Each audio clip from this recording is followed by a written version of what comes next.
This is Paul Pearson, host of Star Time. And when I'm not busy tearing the roof off the suckers, I'm listening to Rainier Avenue Radio.world. God is Rainier Avenue Radio.world, your favorite community radio station. We're putting out all kind of inputs for you in your community. So come on and listen to us and tune us in. Get on our Facebook, Instagram, and all, as we're doing it right here for you in your community with Rainier Avenue Radio.world. And God is an inspiration of gospel music. Also, we're doing a lot of different things in your community. We give out free food. We give out a lot of things in the community. We do a lot of shows. We do a lot of things on the sports part, and we want you to come on out and tune us in and come to the community, and we do a lot of things in your community. So make sure you go to our website, Rainier Avenue Radio.world, and also go to the God Is website and look us up and see what we do in your community, something maybe you might like. So come on by and check us out from 11 to 2. Free food giveaway. Greetings. This is your host, DJ Neftali, Rainier Avenue Radio.world, the best DJ in the Seattle area. You can catch me every Monday at 8 p.m. on YouTube. Like I said, this is DJ Neftali, the best reggae in Seattle, Washington, the best radio station, Rainier Avenue Radio.world. Right? Stay up to date on the coronavirus. Visit kingcounty.gov/COVID for information, guidance, and resources to help keep our communities safe and healthy. That's kingcounty.gov/COVID. This message is a public service of Rainier Avenue Radio.world.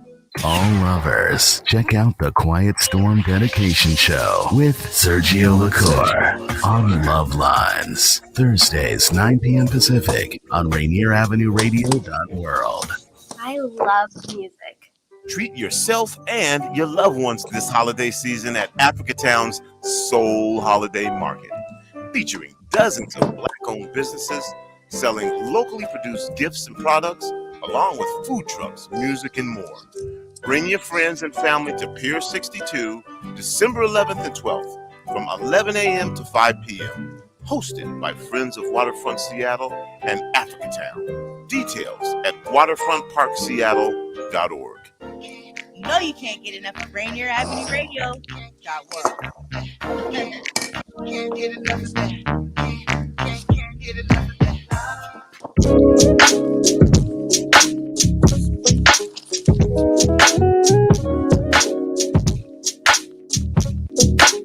What's up, everyone? You are watching Clean Green Living, broadcasted on Rainier Avenue Radio. It is your host, Queen Bree and Robyn T. How's it going, Robyn? Hi, Queen Bree. I'm really great. How are you? Happy to be here.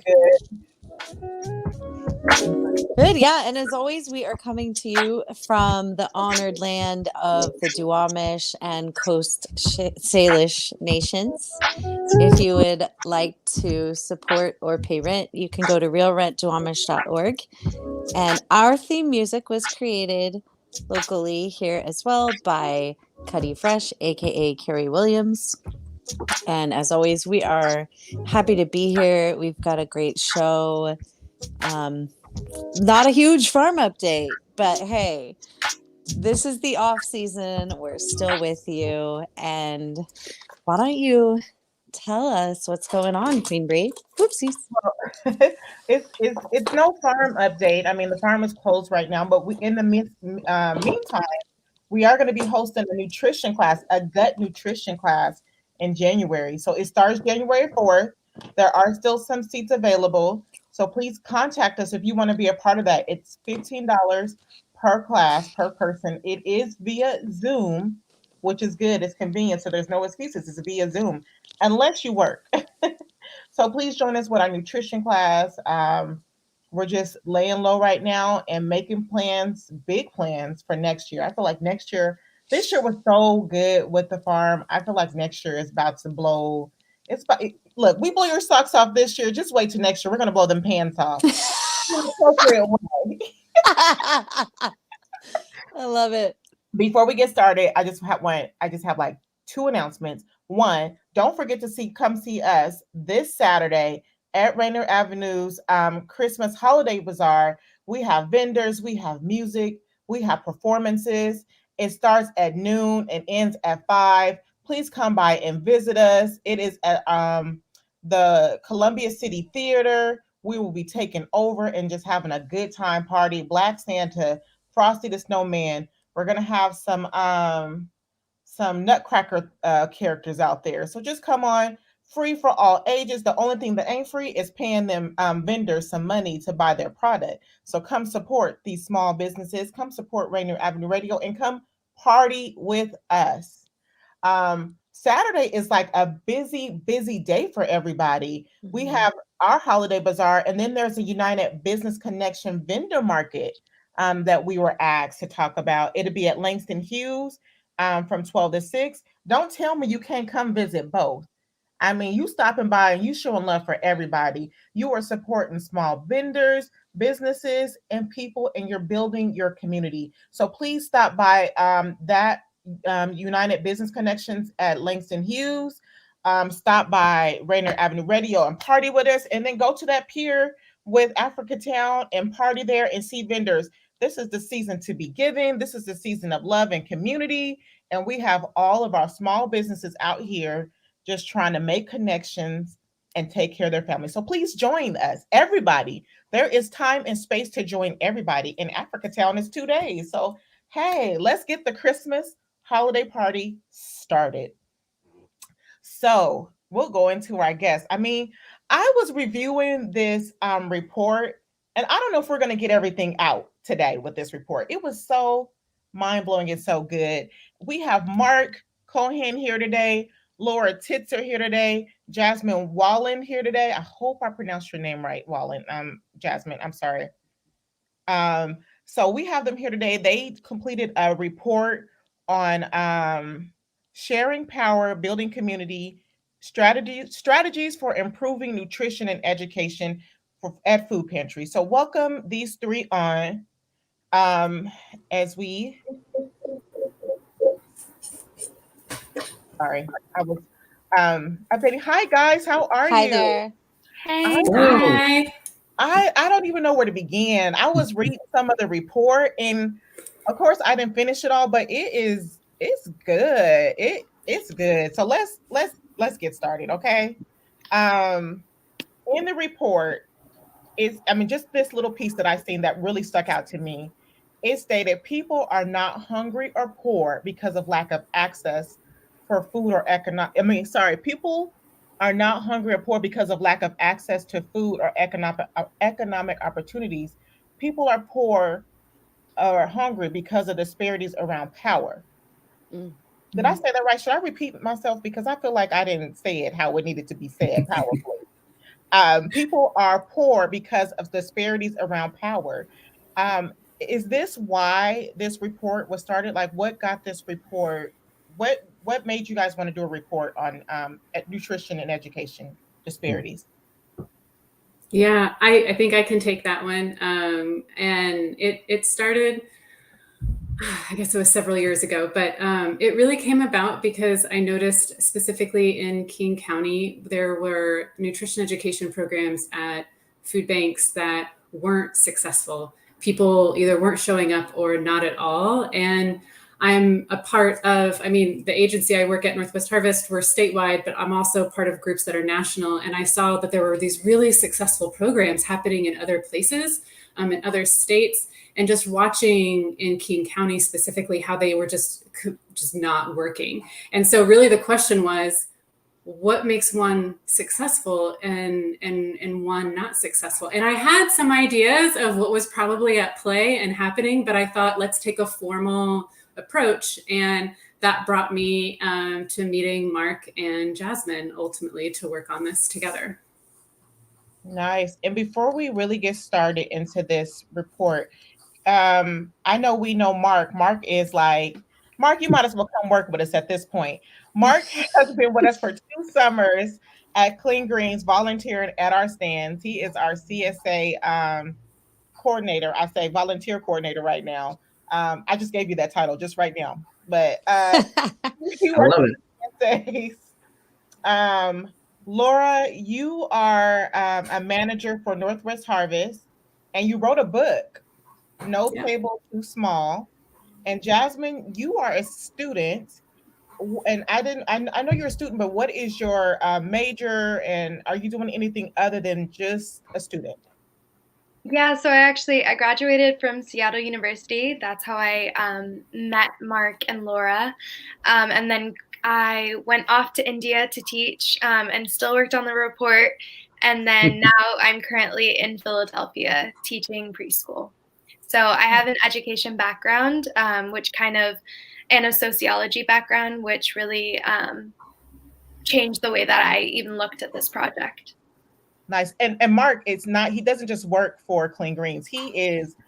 I'm sorry, Mark, I just get excited. Like I told you, should work for us. He is associate professor of sociology at Seattle University. So we at Clean Greens hangs with some scholars, and we be learning. Okay, so let's get back to you guys' report. So you guys connected with them, and then you guys did these interviews. And what did you find out during your report? Jasmine, do you want to start with that one? Yeah, I mean, we found out so many things. There's like a lot of different headings. And we kind of all had like key takeaways that we took away from the report. Me personally, I feel like my biggest takeaway, I was conducting the interviews and just finding that clients really appreciated having the space and the opportunity to share their perspectives. And like really the customers expressed so much gratitude for even just understanding where they were coming from, what they were experiencing in and out of the food bank, trying to understand the gaps of the food bank and where we could meet them. And so generally for me, just bridging that gap and having us as the interviewers, but also just as people within the food bank really understand their stories and understand where they're coming from so that we can mold a food bank that is equitable and that does meet them culturally, physically, and socially. Those were kind of my key takeaways, redistributing that power and uplifting their voices. But we all took a lot from it, so I'll pass it on to my colleagues. Yeah, I think maybe I can put a little broader context on this. And when Laura and I first met, I think in 2017, and started working on a project through one of my classes.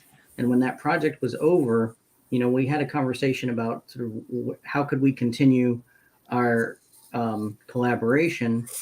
And I was really interested in seeing what Northwest Harvest, and I think Laura already sort of articulated what the concerns were about, why are these nutrition education programs not working?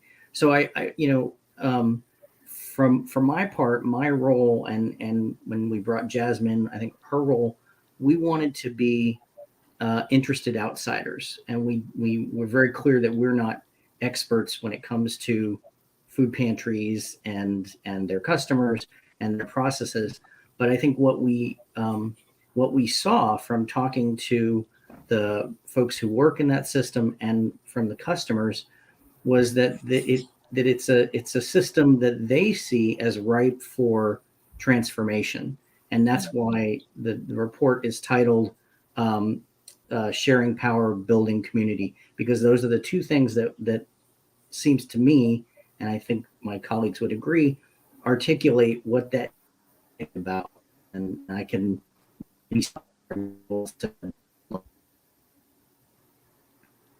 Mark, did we lose you? I'm there still we go. here. There you go. You kind of broke up towards the end. I'm having some network issues today. I don't know what it is. I'm not living clean green enough, I think. Oh my. We are missing the kale, I think. Over there. Yeah. Laura, what was your takeaway? Yeah, very, very similar to some of what Jasmine has said too. It was, really big about the power sharing between someone like what we call maybe like a shopper that's coming into a food bank and the food bank themselves, and seeing that shopper also as a knowledgeable expert in their own right and with their own knowledge of what they need. And but they also come in with knowledge, right, about things. We interviewed several people that a couple people at least that were chefs, former chefs, and things like that. And so really seeing the shopper as someone on the same playing field, right, as the people working at a food bank.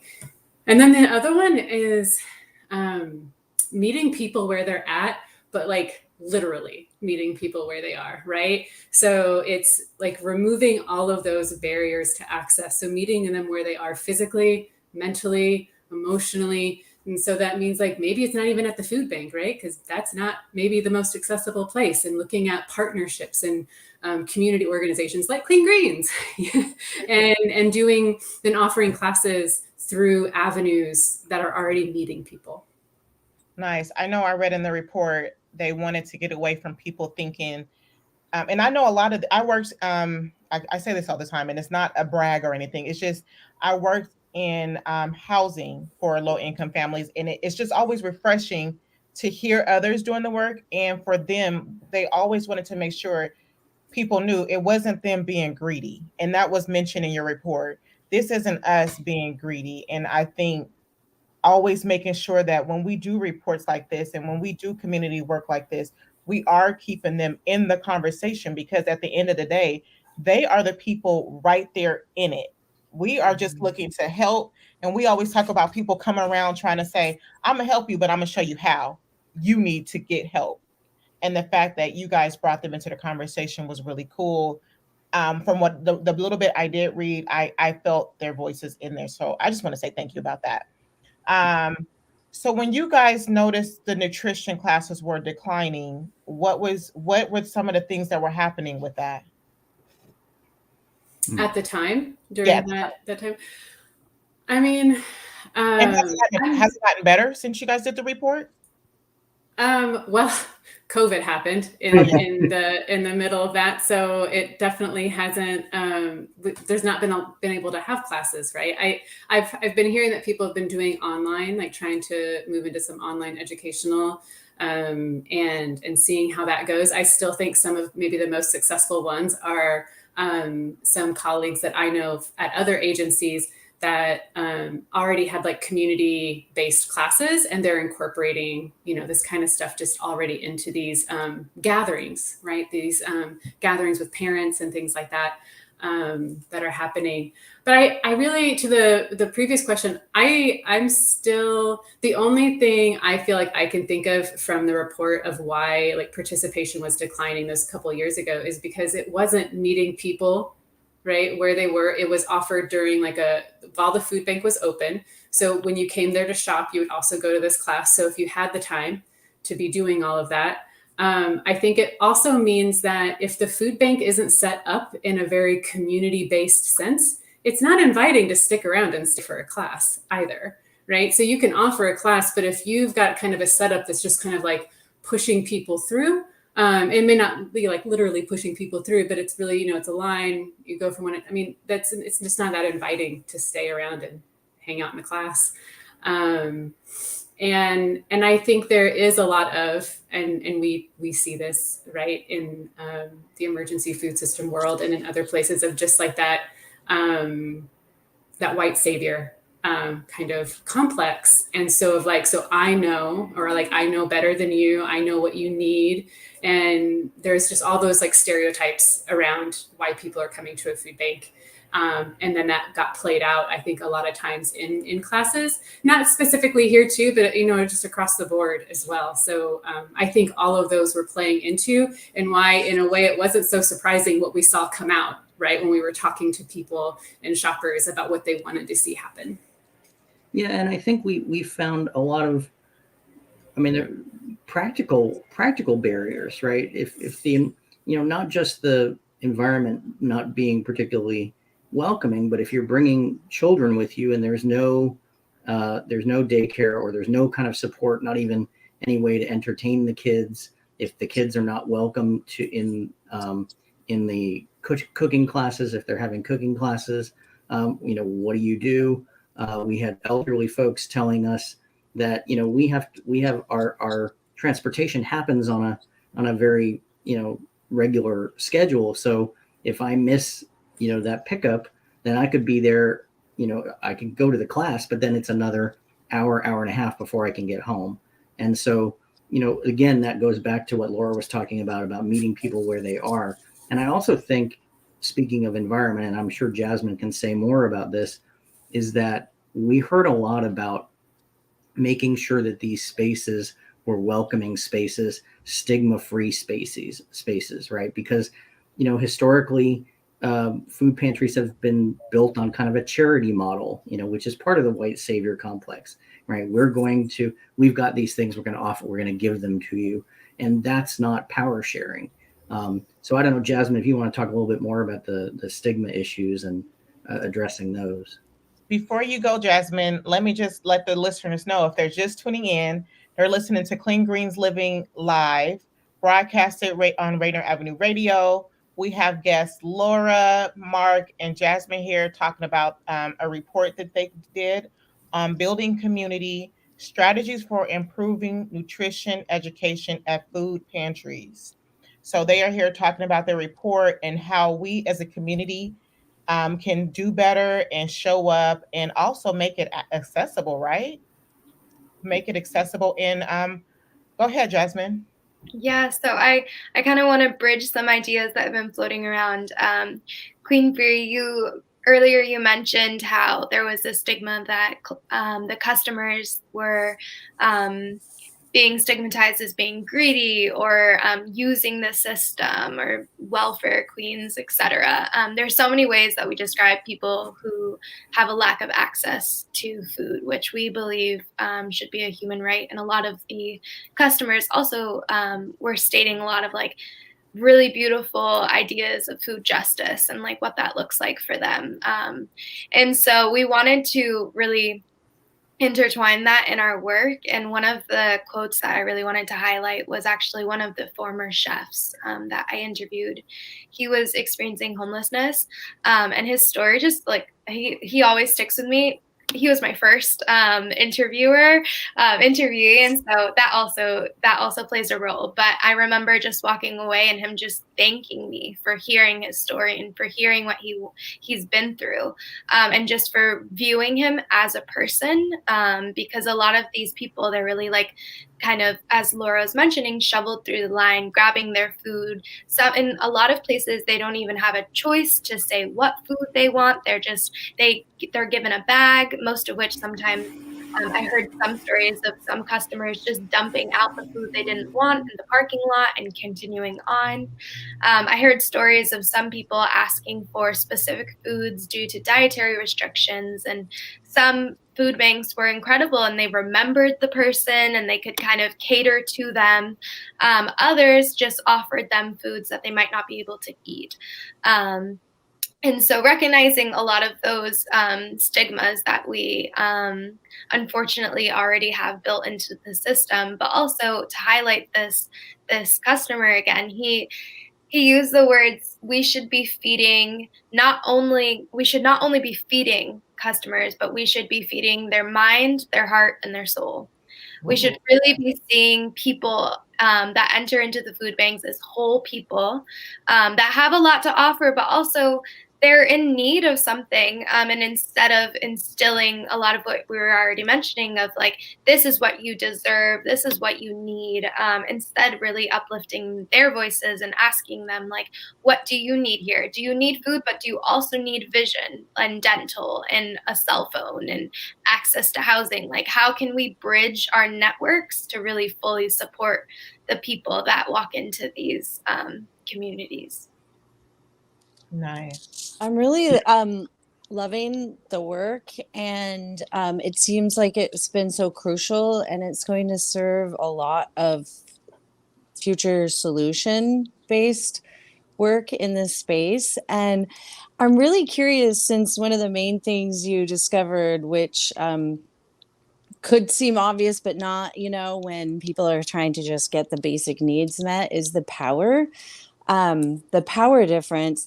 And I'm curious any of the solutions being that are being implemented as a result of this work, but specifically a question about if there's power difference was one of the main things discovered, and you have taken the steps to include their voices and their stories, is there going to be any participation in like the planning of some of these individuals in the higher levels? Because I can also just imagine that people that work like maybe an hourly job at the food bank might not be decision making as well, and be just, doing their job duties. Whereas there's someone that's not necessarily like involved in the day to day, in the face to face, that is making the decisions. And I'm wondering, like, if some of that is included in the power in actually making the big change, to include them in the decisions and the power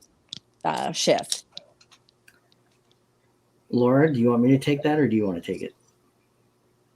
Yeah, I mean, I think you hit the nail on the head, Robyn. I think that's the higher order power sharing that we were advocating for, and it's not something that we as a research team can implement in food pantries across the country, but it is something that I think we call out in the report that this is part of seeing customers as whole people, is to acknowledge that they have something to offer, and rather than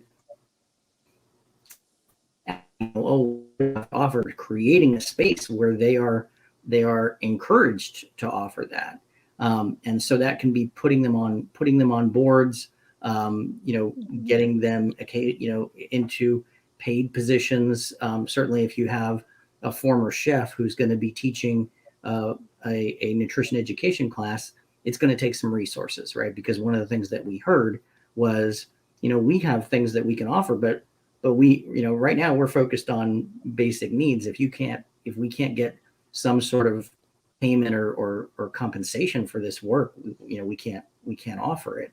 Although I think there are folks who are willing to volunteer as well, but that's not exactly power sharing if you're depending on volunteer hours, I would say. So I don't know if anybody else wants to add to that, but I absolutely, I think you hit it on the head. I feel like oh, sorry, go ahead, Laura. Oh, I was just going to add, I mean, I get some other examples too of where that's showing up. They're called customer advisory groups or customer advisory councils.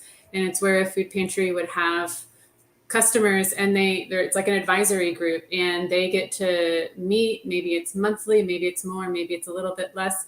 And that group are people that shop there that also get to provide valuable input to policies and changes and things happening. And that's something we're seeing more and more of, even in this space of COVID and trying to find ways to do it even under the space that we're in now. And so that's one way too of kind of looking at like how we can share that power a little bit.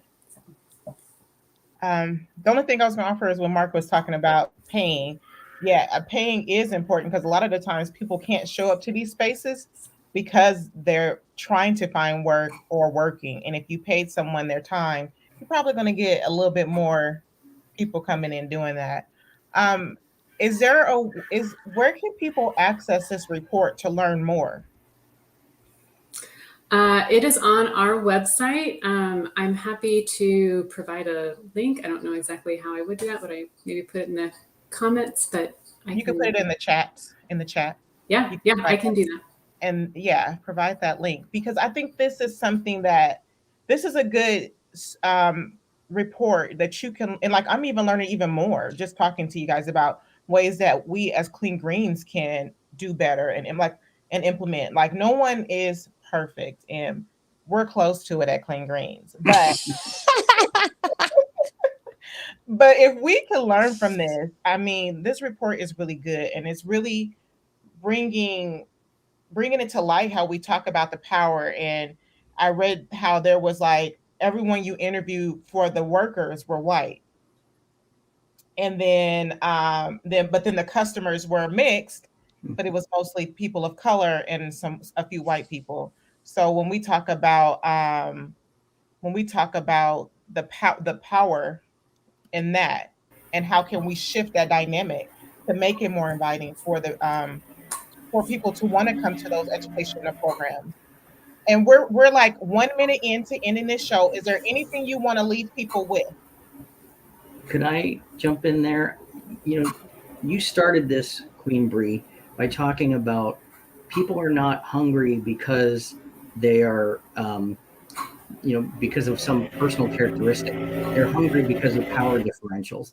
And I think when we think about all these stigmas that we have about people who attend food banks, it helps a lot to remember that these are structural problems. These are problems in how we've organized society and how food gets distributed and how it's tied into economies. So I just want to highlight that if I could.